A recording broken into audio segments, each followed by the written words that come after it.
Assalamualaikum warahmatullahi wabarakatuh.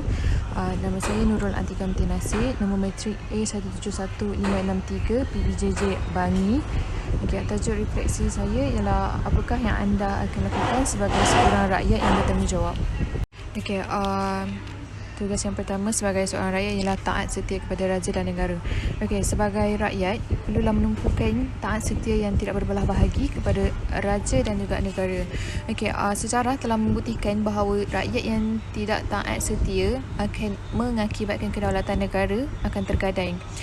Rakyat yang mengkhianati negara sendiri, dia dianggap macam seperti berdosa besar kerana pada hakikatnya golongan tersebut sanggup mengorbankan kedaulatan dan maruah demi kepentingan diri sendiri bagai pepatah enau dalam beluka melepaskan pucuk masing-masing. Okey, sebagai contoh, semasa Melaka menghadapi serangan Portugis pada tahun 1511, terdapat seorang pembelut yang bernama Sikitul yang telah memberitahu pihak Portugis tentang strategi peperangan Melaka.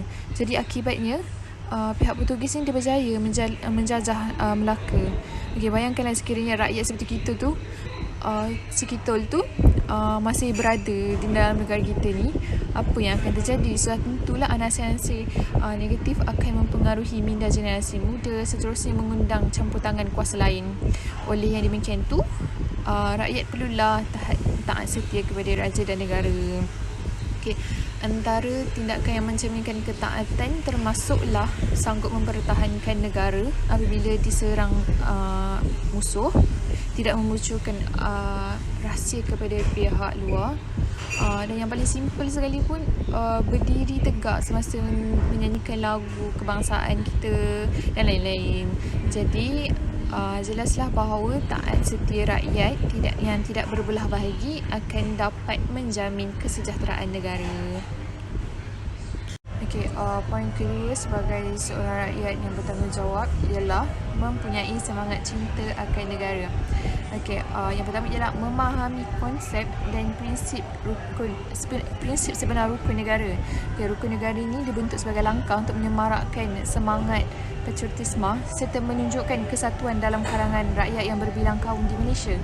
Okey, yang kedua ialah dengan penghayatan sebagai rakyat yang merdeka, jiwa patriotisme yang disatukan bersama elemen nasionalisme akan mendorong kepada satu perjuangan dalam mempertahankan maruah dan juga martabat kedaulatan negara.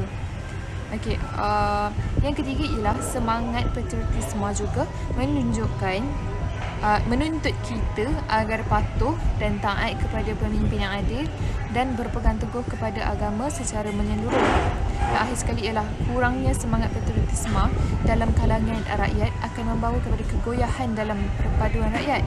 Hal ini kerana jika prinsip yang ditekan oleh rukun negara tidak dihayati, maka mungkin boleh menimbulkan isu dalam agama dan bangsa rakyat yang berbagai. Okay, poin yang terakhir sebagai seorang rakyat yang bertanggungjawab ialah menjalin perpaduan yang erat sesama rakyat. Okay, rakyat haruslah menjalin perpaduan yang erat antara satu sama lain. Okay, sepanjang 65 tahun setelah merdeka, negara kita banyak mengalami pelbagai cabaran dalam pembangunan negara bangsa. Okay, isu perpaduan ni telah dikenal pasti sebagai elemen yang signifikan ke arah mewujudkan masyarakat Malaysia yang unggul. Okay, oleh sebab itulah terdapatnya seni kata di dalam lirik lagu Negaraku, iaitu rakyat hidup bersatu dan maju. Okey, yang kedua ialah rakyat Malaysia yang terdiri daripada pelbagai ras, bangsa, agama dan juga budaya perlulah memecahkan tembok perbezaan kaum antara satu sama lain demi membentuk perpaduan. Bab kata pepatah, bersatu teguh, bercerai roboh. Okay, kita haruslah mengenepikan segala isu sensitif yang mampu meranapkan peradaban bangsa dan menjalin silaturahim yang erat sesama rakyat lain. Okay, sebagai contoh ialah amalan rumah terbuka dan aktiviti kemasyarakatan seperti gotong royong yang merupakan saluran yang efektif untuk menyemai benih perpaduan. Jika melalui rumah terbuka, kita dapat bergaul mesra dengan kaum lain sempena hari perayaan masing-masing. Di samping memahami budaya dan juga adat arisan mereka melalui aktiviti kemasyarakatan pula, rakyat dapat bekerjasama menjayakan suatu program. Okey. Dan akhir sekali ialah dengan adanya perpaduan kaum, kestabilan politik negara pasti dapat dijamin.